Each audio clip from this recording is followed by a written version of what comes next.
Yo, what's up? Nagbabalik na naman tayo dito sa ating Converge content. So, napakarami na nating ginagawang content, no? So, balik muna tayo dito sa Converge content. May nag-comment lang, ang sabi niya, paano daw yung gagawin kapag na-double daw yung kanyang payment? So, halimbawa, sa isang buwan, ang monthly bill niya ay 2,000, pero nakapagbayad siya ng 4,000. So, ang mangyayari niya, next month, wala ka nang babayadan.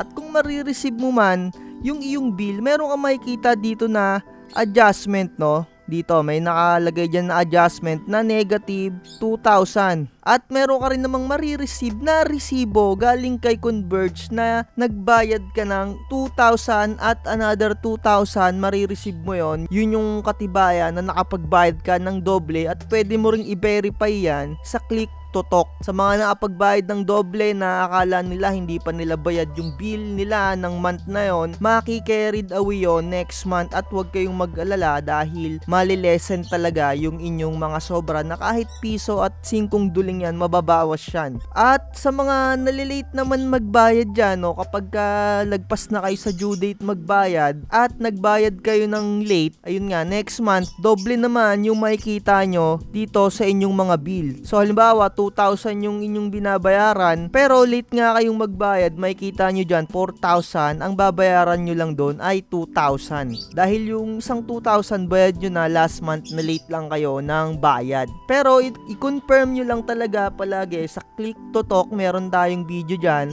sa ating playlist. Ilalagay ko na lang din sa description yung link kung paano tumawag sa Click to Talk. Pero gagawa ko na rin ng latest kung paano tumawag sa Click to Talk, no? So abangan nyo na lang dito sa video natin kung paano tumawag ng bago sa Click to Talk, kung paano yung diskarte, kasi medyo luma na yung video natin kung paano tumawag. Ayun, no? Sana naintindihan nyo yung gagawin kung sobra yung binayad nyo ng isang buwan at kung kayo naman ay late payment, kung nakita nyo naman na doble naman yung bill ninyo.